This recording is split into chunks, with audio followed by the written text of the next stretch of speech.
evening and a hot topic. What more can you want? So tonight, what I was wanting to do, firstly, introduce myself. I live in Troon. We were just talking about a mutual connection there. So it does always feel when it's sunny that we're on holiday now. Half of Glasgow's now visiting, so it's always fun. But although I live in Troon, I've worked a lot in the States and all over the UK. So my background is talent management and head of learning and development in a lot of FTSE 100. So I now combine kind of my corporate experience with coaching, because talent management was all about developing managers and leaders. So it's nice tonight to try and combine looking at through a kind of personal lens, and also from that personal lens out to returning back to the office or the workplace as the pandemic gets under control and things start to kind of lift a bit. So I'm fairly new to SWIB, so this is nice to be able to contribute already to this, and hopefully participate in lots more. I do have a presentation which I'll go through, and we can give away this. I'll pass over the slides for distribution later.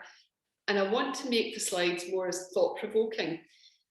So I'm just going to start sharing the screen now in my presentation, and hopefully this all works. I'll put it onto presentation mode. Okay, and we'll just move through this. That's a wee bit about me. I have a programme because I focus on women in business. It's called Guts and Grace, okay? And it's not just about your business life, it's about integrating balance across your personal and professional life. And you can see me, I have to do this standing up. I really find it hard to sit down at the office all day, even if I'm sitting at a laptop at the kitchen or standing on the work surfaces. So that kind of energy is what I try to kind of help people kind of get sustainable kind of strategies for. So that's me, that's the advertising over. So what I wanted to look at is, as we return to the office, there's some opportunity areas, and everybody's story is different. And if you think about the myriad of situations that businesses are in, and leaders are in, and women in business are in, there's situations there really that start from a personal journey. Everybody's journey within this last 13 months is different. We have got people who, depending on the kind of situation, you've either been working from home, you could have been furloughed, your business could have been on ice, it could have grown exponentially. You could have had to be super creative and develop a whole new kind of online, online sideline as well. So, and there's that kind of whole survival thing and the loss of control that we've all had, in some way or other, over many or all elements of our lives. So I think looking at the opportunity going forward, first of all, I wanted to focus throughout the next kind of 40 minutes on these areas. Most of these areas could do with a session probably in themselves. If you think about yourself going back into the workplace, about your teams, about your line managers, about the actual environment itself. So I just want to put up some thoughts that hopefully might help you to start either continuing your thoughts in this area, and maybe contribute and kind of share ideas as well. Okay, so I don't know what situation some of you are in. Some of you might be running your own businesses, or some of you might be part of a bigger organization. And since there's only a few of us, do you want to maybe give me a very brief insight into what your work situation is? We'll start, I don't know, just raise your hand, or I don't know, Lindsay, Kat, Shona, Heather, yourself, what? Yeah, I mean, I can go first, Deirdre. So I'm one of the directors at a wealth management firm called Murphy Wealth. So there's 4 directors, and then we've got an exec kind of chairman and CEO kind of within the executive leadership. So we have a team of 12 that work for us, based in Glasgow, but have been remote, as you can imagine, for the last kind of year. This is my first director position, first board position as well. So very much a kind of learning curve for me, and I'm the only female within that kind of grouping. Okay, that's good. So you've got, it's a small company, as it were, or do you have people right? Heather? Just kidding. Hi, so I work from home. I run my own company, and it's all online. So before lockdown, it was about 80% events and 20% social media and consultancy. And over lockdown, it's completely changed to 100% online, doing social media and consultancy. And quite happy working at home. Miss getting out and about a bit, but we've managed to double the business in the year, taking it online and taking on 2 members of staff. So it's been, I've not met the staff yet. Everything's been online. I meet them for the first time next week, which will be interesting. Absolutely. Right, we're getting a bit of feedback, so I don't know. We'll see. I'm happy to go next. So I'm a bit different, I suppose, than those previous 2 people. I work in a big organisation. I work at BAE.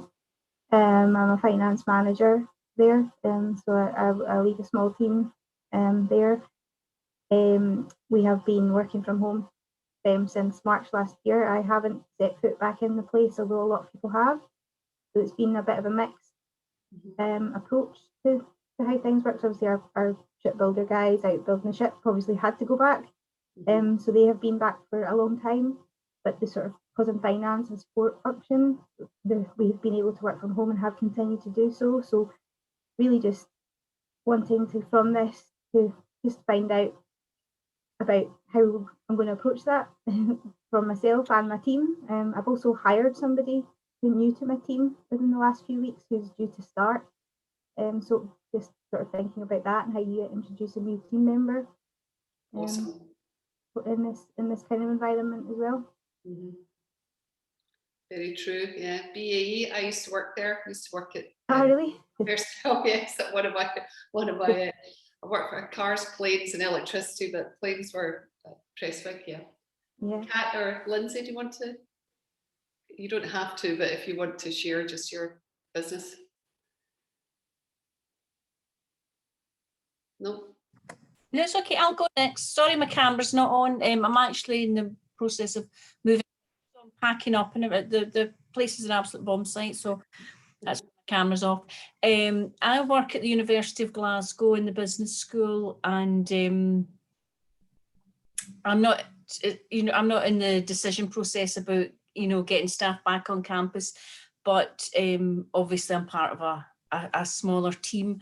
So it's just because there's so many other teams, it's how do we fit in with other teams, because we're not all going to go back on at once. But I've got a new manager. I haven't met him in person yet, and so we'd like to go back on like maybe 1 day a week initially, and how do we work it around other teams and just all fits in, and just so many questions actually. Mm-hmm. Yeah. It's information gathering, Deirdre, thanks. No problem, no problem. Hopefully this will add some ideas and maybe help to shape your thoughts, but each situation will be different. Okay, and Kat, I don't know if you want to add anything in or? I can do. I work from home. I'm an international social media marketer even, and autism coach. So everything I do is from home, and I'm quite happy working from home. Okay. Yeah, there's that old saying, thank you for that old saying, working from home, or are you living at work? There's because there's a lot of evidence coming out that people who are not used to working from home, the boundaries are so blurred, and there's growing burnout. There's growing e-presenteeism. It used to be you'd leave your jacket on the back of the seat and you could still pretend you were around, but now it's about feeling the need to kind of respond as well. So a lot of my clients, they're either seeing that or they're feeling the pressure of not being able to transition between work and home, and trying to kind of put in place just better habits of how you break, walking from one room into the other, whereas you used to even have a commute of sorts, to be able to decompress and be able to kind of compartmentalise. just that those two kind of worlds. So we're going to move forward firstly to talk about yourselves. Okay, so I'd like you to have maybe a bit of paper or a pen handy. I'm just going to move this on. Let's see, why is this not going? Here we go. So if you've got a pen and paper handy just to jot down, I'd like you to just think, everybody, we talked about these kind of personal journeys that everybody's been on, and whether they're, you know, you feel now that, you know, this is the new normal, you know, and you just expect, you know, let's just kind of float into what the next, you know, the next stage, the next episode of this kind of is going to unfurl for you. But I want you to kind of think back, because sometimes before moving forward or bouncing forward or, you know, just crawling forward, depending on your journey, somebody said to you 13 months ago, how would you thought you would have coped with the next 13 months? What do you think you would have said? What qualities or values have either you've consciously developed? They might have emerged just through tough experience. You may even have experimented with some of the work-life balance things, managing the homeschooling, even just maybe caring, just Zoom fatigue. But I think most of us have all, although we've experienced it all in different ways, hopefully we've survived and maybe even thrived in some areas. But I want you to just think through you as a person, both a business person and the rest of you. What has kind of got you through? What qualities? So just a couple of minutes just to jot them down, because I think sometimes we think about them, and you can read lots and lots of kind of self-help things, and you know, there may be fleeting glances, but sometimes it's good to just take a moment to reflect, because when you reflect, you start to learn, you know, and you start to actually acknowledge what you've been doing, whereas you've maybe just been surviving. So you don't necessarily need to share them. So it could be things like, you know, you've pulled on your resilience, you've realized you're more creative. There's going to be an emotional roller coaster that I think all of us have been through, and it's all been at different levels and different stages throughout. You know, you've got right at the start of the pandemic, you know, there's that kind of crisis piece. But as the crisis has continued, there's that surge capacity that most of us have in any kind of crisis or emergency. That can only live for so long in your adrenaline. And so, you know, how have you actually lived the day to day? What do you think you've pulled on? And sometimes you need to look back before you look forward. Those strengths that you didn't realize you had. So I'll just give you a little moment there. So yes, it could be creativity, could be more energy than you thought, could be less energy. There's that whole phrase now that's going about called languishing, where, you know, your motivation kind of stops or plateaus, and it's quite hard to kind of get going. So these things kind of come and go, but what kind of keeps you, what's kept you going? You're not allowed to say wine. That's a given, maybe. Okay, but this kind of loss of control, I think, over the whole big picture that we're just used to as part of our lives, that's part of your journey. So it could be resilience, it could be persistence, it could, as I say, creativity, could be patience even. Patience and just sitting with this whole situation where there's only so much you can kind of control and you have to let it all go. And I know that for me, for example, peaked and troughed. Some days it's easy to let things go and just control what you control. And then other times there is, you know, there's even a level of anxiety there as well. So these strengths that you've put down, or these values, if you think what has surprised you, and circle maybe some of the words that you put down, just circling what has made you in the context of this, the last 13 months.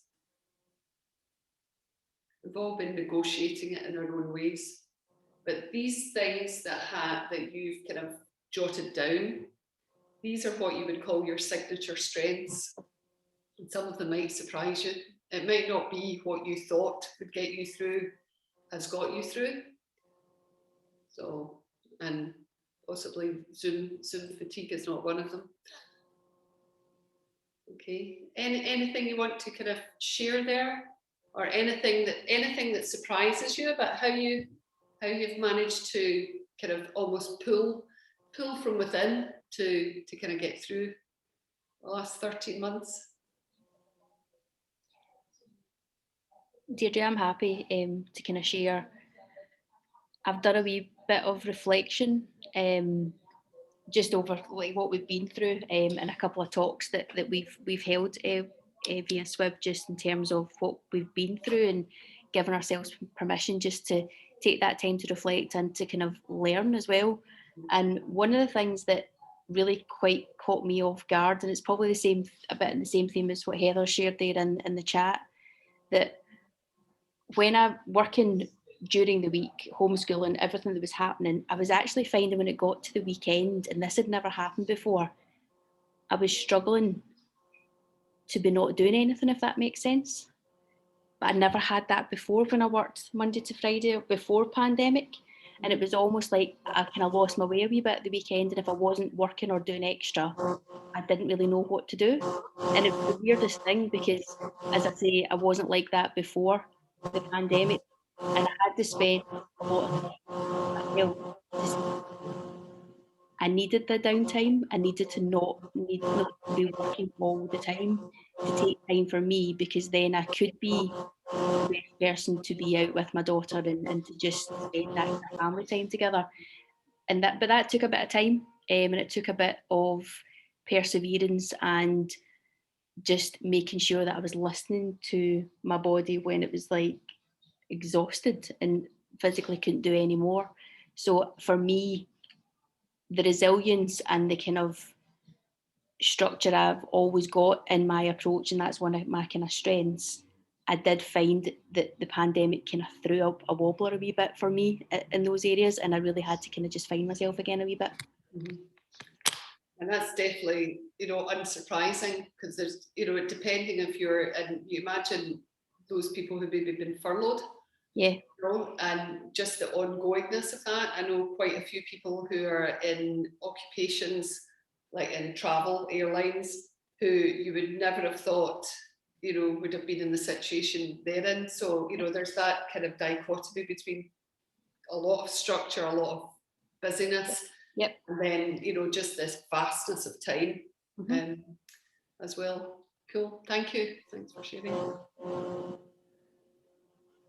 I would say one thing I always have been is quite an emotional person, and I like to wear my heart on my sleeve, and I'm quite open and happy to talk about how I feel about things. And I think that's actually been really helpful, because there's been so much more focus within our team and at work about doing that and opening up and reaching out to different people. We've got a few people in our team that live alone, and it's been such a thought for them. And then and I'm the one in the team I've got 3 kids, and all that going on. So we had quite different things, and I think being able to be the kind of person to start the conversations about how I feel and how it's going and how we cope with it, it's been actually quite helpful, and it's been quite good to see people who are not so much like that start to do that, and to all understand each other on a personal level in a different way, because we're all in it together, sort of thing. And how do we get through this? Mm-hmm.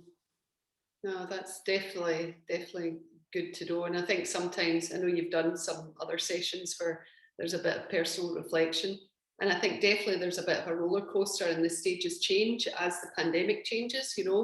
New normal, anxiety even about returning to the office. There's still people with some health health anxiety, never mind, maybe just the comfort of working from home. So there's a lot of kind of transitions, and these personal journeys, you'll see I've kind of flagged them up in some of the other slides, and basically that is just to remind us, so you can never walk in somebody else's shoes. Whatever they have experienced in their four walls and in their head about the pandemic, you can just try and kind of be there and trying to be able to support and listen to them.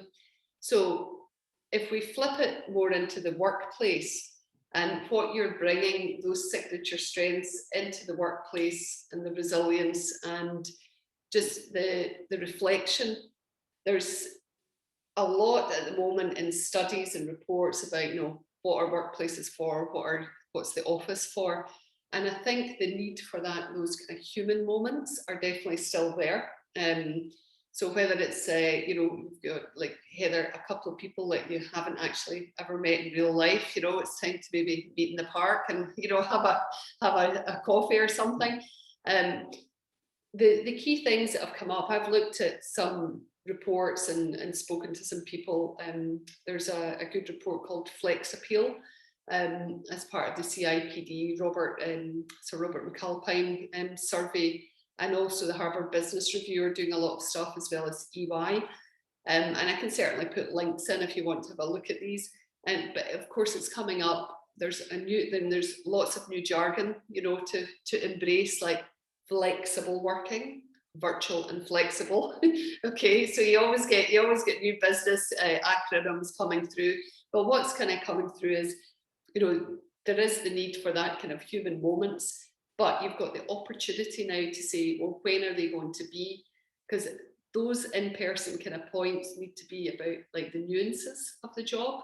So, depending if it's what the jobs are, you could be, whether it's kind of, from front line to maybe customer service pieces. It depends depends obviously on your business.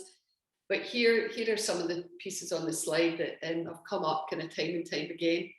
If you're in a team, just that whole trust building, which you don't get from Zoom. Most people, you can do so much on Zoom, or even just turning the camera off and being able to participate without looking at yourself, because that's one of the things that causes it. Never mind just that whole screen time for the whole day.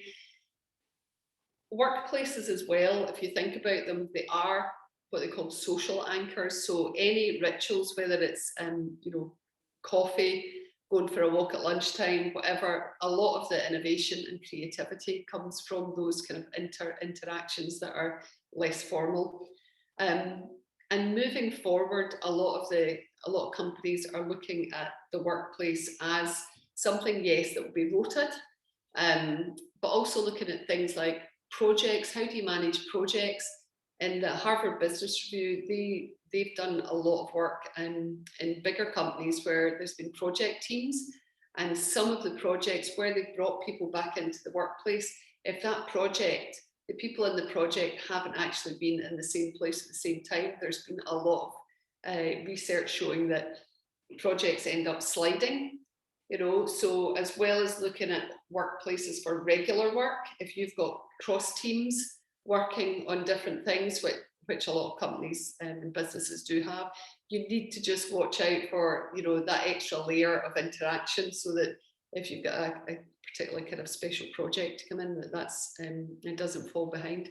And the culture spaces, this is another kind of new jargon, because if you think about it, what you have or what you had 30 months ago with your team has all been very quite surface since then.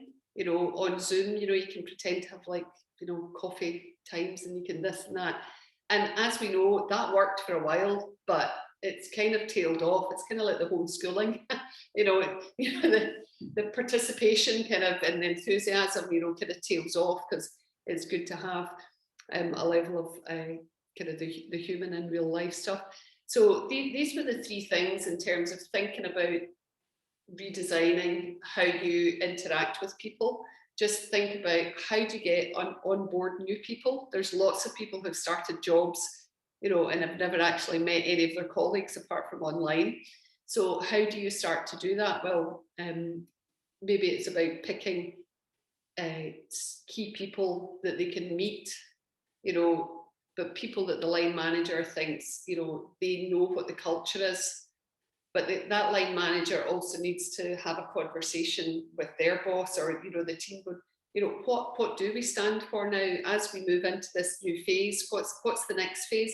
Because this next point won't be the end point. It's going to keep evolving, you know, as social distance kind of reduces, as people get more comfortable, you know, coming back in, whether masks stay, masks go, you know, there's that whole other physical, you know, show of the pandemic that's still going to be in place. But I think it's important as a leader, or as you run your business or team, it doesn't matter how large or small, to remember that the benefits of actually pulling people together, you know, can actually create the business. We all say people are our business.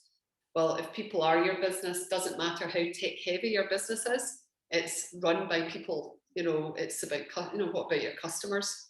You know, they might want to see a real person at one point. So how do you deal with that? So there's both the team, the employees, and also the customer kind of point of view, customer service. Like you're saying, you're at wealth management, you know, if you've got a lot of people maybe used to dealing online, but maybe once a year you might see in person. So it's about really kind of thinking through, you know, are there any changes the way you do business? You know, and are there nuances or changes in what you're offering, and how do you get that across to your team? You know, and how do they interact with other teams? Yeah, absolutely. Oh, lots of opportunities, and I'm not necessarily giving, I'm just giving ideas here and things that are coming up, because everybody's different depending on the type of business, you know, and also the size of their business. So in terms of what we thought about your signature strengths as a leader, as you go forward into the workplace, just some thoughts to think about. And I've put this in, I've got a slide at the end, which is a summary slide of this. It gives you the opportunity, I've got, to reflect on things, to review things, redesign and rethink. And if you're running, if we start even at the, I'll go through this kind of briefly and then I'll maybe get some comments on it. I've got here, you know, everybody, this personal journey I've put on every single slide, because I don't want anybody to forget that everybody's going to bring their own baggage or their own history, their own experience and their own emotions about what's been going on in the last 13 months. I also want you to think about what strengths you have and that you continue to have, and that might be emerging strengths in terms of embracing, you know, a kind of new work pattern.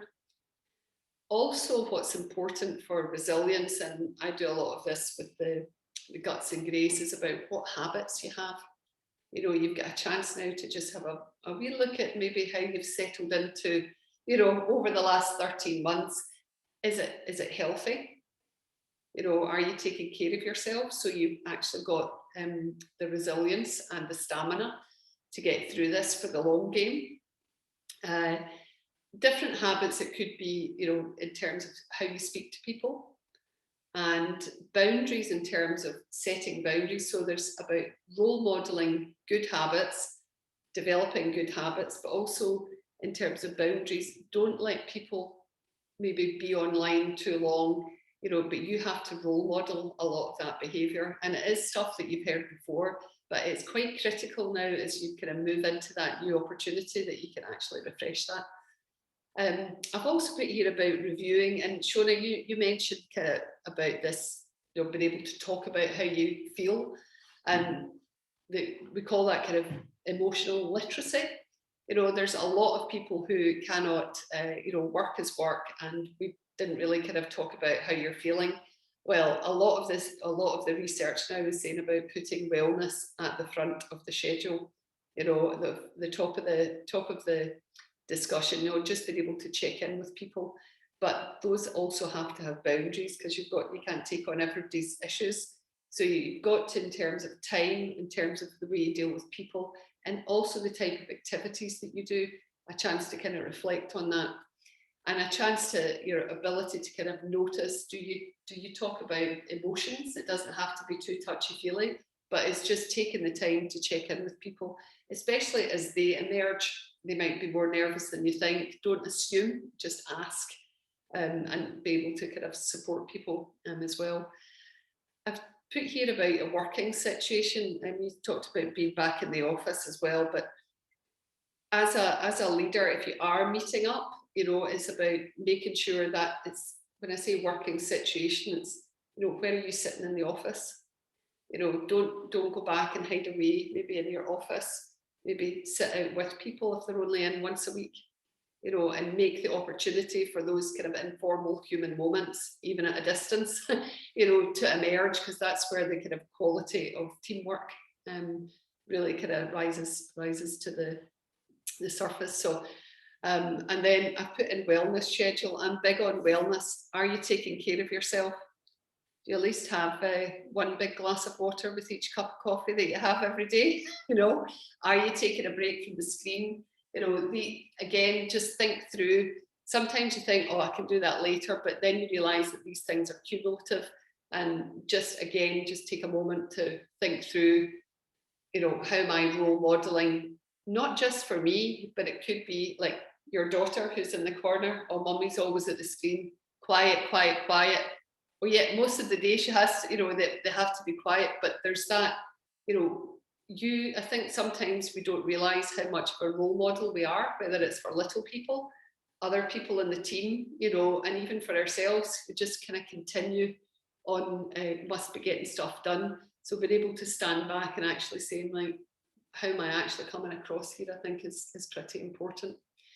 Okay, so with that said, what I'd like you to do, I've got a kind of breakout question, but since there's only a few of us, I'd like to ask you, as a leader or a team manager, or even in your business, if you're kind of in yourself, self-employed, is there anything that you're thinking about changing in your way of working? And it could be when your office reopens, or when you meet with your new team, or whether you. I've been quite happy working at home, but now that I've got two apprentices, they're both 18 and 20, and I'm really aware that while they're quite happy at the moment and they've been told it's a work from home role, that at that age, come 2-3 months down the line, that they might not be quite so happy with it. So I'm going to get an office space in a shared office, so that they've got somewhere they can go to meet up if they need to, if they just want to get out their houses, or because they're both living at home with their parents. So it's quite a long time to be working and living there. So for me, I'd be quite happy, but I'm trying to think what would work better for the new team. And also I'll go in and I'll meet them and do a day with them at least once a week, so it's not all online. But yeah, it does change things though, because that's an extra cost to the business as well. So it's then looking at, well, they need to be paying for themselves and making that up, which is doable with their time. But it's something I would not have considered had it not taken on the new staff. Yes, a different kind of consideration, isn't it? It's the excitement of growth, and then the cost and actually managing them. Yeah. Okay. I'd say another thing as well, when you're talking about wellness and like burnout and everything. So I've been in the situation where I've burnt out numerous times, end up in hospital. So I saw it happening again in lockdown, and this year I've signed up that, it seems dead extreme, but I've got a personal trainer that comes to my house, to the garden, 3 times a week before I start work. And it's horrendous. It is horrendous. It's 7 o'clock in the morning, 3 times a week. But I know if they don't come to the house before I start my work, then once I'm in work, I won't stop and I'll just cancel it. Or if I had to go somewhere, I would just cancel it. And I found that in lockdown, I was eating and drinking more and sitting at my desk all the time. So yeah, I decided this year to try and get back into better habits with work and with just health in general. Very well done. Well done on doing that. Yeah, I know a few people who have devised similar, pay, In to advance. because if you know that your habit's going to slide, then that's the way to reinforce it. So well done, you. Good. Okay. I'm just kind of conscious of time. So again, these are just things that hopefully might linger and you may, come back to in your own time as well. Some of the thoughts I had round about line managers, again, this comes from two perspectives, from you if you're managing line managers, and also just for them themselves, again, thinking about, asking them how they're doing, asking them to reflect back and say, how's the last year been for you? Because usually you'll just kind of be very, how was yesterday, how was last week, but actually giving them a chance, because you never know what stories may come up, which have really kind of affected them. It could be positively or not, in terms of them, how they've coped, maybe how they've learned, and also listening to their teams as to how they, the line manager, has been dealing with them. I've heard a lot of stories about, really good practices, and some about, it has to be Zoom meetings on camera all day, and it's not there. There's a lot of managers who have not been coached or helped on how to deal with this kind of emotional literacy. They can't really name how they're feeling, never mind ask somebody about, how they're coping, so it's useful as well for line managers to get some support, whether it's in their communication skills and their direction, guidance, or even some signposting. Who can they refer people to if they think there's an issue? Because mental health is, as everyone knows, it's very high on the agenda.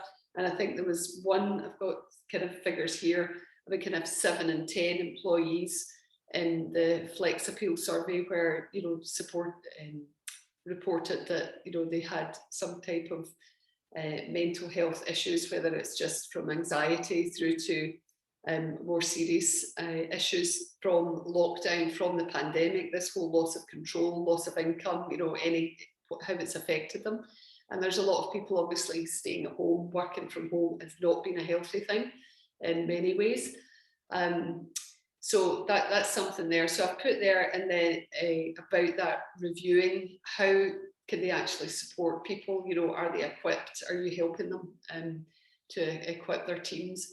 Redesigning the kind of project teams I mentioned, about making sure that if you've got regular teams, you've got project teams that kind of are cross-functional.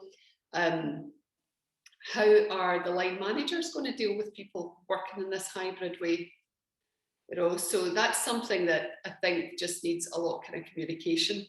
And they really need to know, like, the whole mental health issue or well-being is front of mind, and they also need to role model it. Okay, so there's an opportunity there just to raise this and give line managers a chance. And you guys may all be, in some way a line manager, so think about that in terms of kind of moving forward, whether it's a hybrid model you're going to use and what type of rota. But also, I think the people, it's fine putting out the workspace, but managers and yourself as a leader need to think through how you're actually dealing and interacting with people. Okay, and then I've kind of looked at the teams themselves. Again, just flagging up personal journeys. There's also a bit here going down, people just working from home from their parents, moving out of flats that they've rented.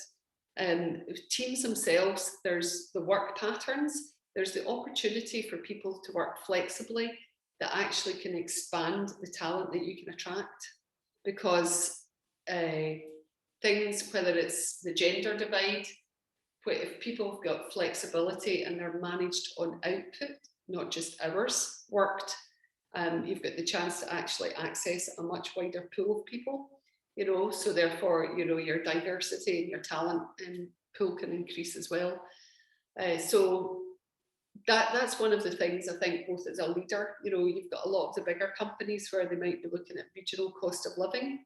You know, that might go out the window if they've only got to be in the office one day a week. They might choose to live far out. A lot of companies down in London and even kind of Edinburgh area, where they actually put in, you know, additional reward into their reward strategies, you know, to attract people to live in cities. You know, so there's a lot of things may not apply to you right now, but it might just stimulate some ideas in terms of, you know, how people are actually managed at work. Because teams might say, you know, can I work, you know, same hours a day, but just split differently? You know, actually, you know, we might have had a thought on that before, but now we don't, because we just want to, you know, you want to make sure that they're, customer responsive, they get the work done, but does it have to be in the 9 to 5? You know, so this is actually kind of, you know, bust a lot of the what were the rules beforehand. And think through and ask people, I think, is the best idea, because what you don't want to be doing as a business leader or a team leader is foistering, right, I heard we should be flexible working. I heard, you know, let's have a culture space and a hub here. And, you know, what do people want? And that might slowly emerge as people get more comfortable coming back even 1 day a week or 2 days a week to the office. And think through for the teams and ask them, what do they want to get out of actually being together? You know, you can keep the transactional stuff to the online meetings, but when you want to maybe create some strategy or do some reflection or, you know, thinking through on how you've actually been doing, it's nicer to be, you know, have those kind of human moments together. So I won't go through these. These are just kind of point by point. I kind of mostly kind of covered them. So with it, all of that, I also kind of added in these kind of culture spaces and some thoughts if you are bringing people kind of online, back into the workplace, what the physical setup is. I know people might not be up for using the word social anchor and cultural space. You know, it's just about getting together. It's about being able to see people in the eye and brainstorm and build on ideas. From a practical point of view, you probably need to look at, obviously, the risk assessment for the office and the distancing piece. But I don't know how many of you are actually looking at supporting people who are working from home, you know, whether they've got the right equipment, because there's a wellness piece on the mental health, the psychological space that people have been working in through the pandemic. But if there's also a physical piece, and, you know, yes, it ties into wellness, but if you've been sitting at your dining room table hunched over, you know, there's actually, you know, some physical issues that people on an ongoing basis, that the physios is maybe a good place to, a good job to be in. And that's already shown up in a lot of chiropractors and physios that are opening, that have been open throughout. So think about both the psychological and the physical setup of your cultural spaces as well, of your office space or your workspace. Has anybody done a lot of maybe sending out monitors or chairs, or, you know, so that people can kind of healthily work from home? Just Yeah, we have. We've kind of checked in with the team on a regular basis just to try and make them as comfortable as possible, because again, what we had to do very quickly was make sure everyone did have the equipment to work from home, which meant some people had laptops already, but then others didn't. So it was either getting them laptops or just getting them computers to take home. But yeah, we've got chairs. People have taken their chairs from here as well, home, because again, the cost aspect, and just like broadband, like see their Wi-Fi at home, there was real issues with that as well. And of course, that's not ours to say you need to do X, Y, Z. All we could say is, well, here's how we can help with the speed, whether it's making it a wired connection or whatever. So we have tried to kind of check in and make it as easy as possible for them. Yeah, and now some people will have kind of 2 workspaces, one at home and one in the office. You know, so there's that maybe kind of double cost because you want to set them up. Yeah, absolutely. You know, for both. So, you know, that's definitely one, but I think thinking both of, you know, the workflow, you know, there's, you know, kind of facilities people, if you've got that, you know, who can all look at that. There's plenty of advice on that, but I think thinking about the person working from home and what they have been through, there's, as I say, the physical piece is actually going to be one of those kind of growing, quiet, you know, concerns. I think, you know, that will emerge out of this as well. Okay, and I put down there a lot of the kind of layout, schedules, tech support, that type of thing. Most people are kind of over that hurdle. It's either worked or not. But again, as you move, if people are working from dual locations, work and a workplace and home, you know, there might be other things to kind of look at that as well. But rebuilding that trust, I think, you know, people kind of, you know, as they work remotely, they can also kind of regress a little bit. And I setting back up, although it's really good to see people, it's also now really strange to see people. And I found even after 3 days was my daughter's birthday, you know, with different things on, it was all face to face. And my new term is I was socially exhausted because I'm actually a sociable person, or I thought I was, you know, but again, those interactions, you know, they're just new again, you know, they're so taking that time, and I think to appreciate the newness as we kind of emerge forward as well. So what I've done here, conscious of the time, is I did have a question, but maybe you can just think about that, you know, from these different aspects of line manager, yourself, physical environment, you know, the work teams, is there a burning kind of priority area that you can think of for your area, you know, that you think, yeah, I probably haven't addressed that, or it's quite difficult, or that's an easy win even. But I think keeping the communication open is the opportunity here as you come forward. You go, okay, it's all a bit new. Nobody's got all the answers, and people accept that now, I think, after the last 13 years, 13 months, feels like longer. So have a think about, you know, have you got one or two priority things that you really think, yeah, they might be hard, but it's an opportunity to, you know, bring something new and improved into the workplace, you know, as a leader and as a manager. Okay. And all I've got here at the end, you can maybe share that if you want, but all I've got here at the end is a summary slide of what we've talked about. And certainly that is really just a thought provoker. But I think it's important to keep in mind the personal journeys piece that each of the individuals that you interact with has been on something very different from you.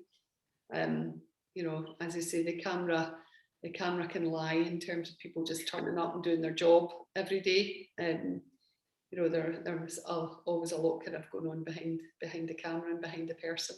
So a chance to reflect, review, redesign, and rethink a few things. There's a lot there. It's easy to rattle through it in 45 minutes, but you know, that's the nature of the beast that we all have to kind of deal with. So, any comments or questions? Thoughts? That was great, thank you. It makes you think, doesn't it, to try and plan that. It's quite a lot to think about before people come back to work, isn't there? And even working from home, like you said, there's a team. It might suit you, but it doesn't suit everybody, and trying to work out the best things for each of them. Yeah. I know, sure, I'd be interested, like BAE, you've got a bigger company, you might have facilities people that kind of help with some of the practical stuff, but you know, there's a lot of the let's say emotional stuff with a small e, you know, that you just need to be conscious of in the behavioural. What's hard is you know, you get swept up in a big decision, you know, and actually you have to break it down to the individual people in your team, because the big company-wide decision isn't necessarily going to work for everyone, and you have to kind of bring it back down to your people that you're responsible for and how you're all going to work. Sometimes fighting back against, I find a lot of the leaders have been in for a long time. It tends to be them that go on site, And so there's very much often a feeling of don't really know what people are worried about, which is not helpful, you know. So sometimes I'm the voice saying, look, you know, let's just think about this and stop for a minute and consider what it means, because it's not that straightforward for everyone. No, I think that's really good. It's almost like, you know, getting them to stop and pause and being that voice of reason. So good on you. Yeah, absolutely. I think as well, Shona's put in the chat there just about finding it hard to get engagement from the team. We ask, but not much comes back, which is quite hard to know how to deal with. Shona, I've found the exact same thing here, that from having a very vocal team when we're all in the office together to then being on Zoom and asking a question or wanting them to collaborate in something as we would always have done, you're just met with blank faces. But worse and worse, and we don't really know. Me and my colleagues were the same sort of level. We don't know how to bring it back. We lost a vibe in the team, and we just don't know how to address it. It's hard. Yeah, I mean, there are, if you can, you know, depending on the setup is organised, you know, even when it's nice, Friday afternoon, all meet round. A company my husband works for, like they all met in the park and they played rounders, you know, because you could like almost each base was socially distant. And they've done a few things so that you know, you kind of break it down a wee bit, you know, make it a bit more informal, and then you can kind of, you know, stand in, you know, a coffee or whatever and, you know, chat. And it's maybe something to try, you know, while the weather's good, Yeah, if it's no, possible. exactly. You know, so you can have an informal team meeting and it might start getting people, you know, so you kind of say, I need to hear from you, you know, tell me, and, you know, just make the questions kind of really open. But it's going to be hard to say people, you know, almost kind of like take a step back into themselves, and just because this has lasted for so long. Yeah,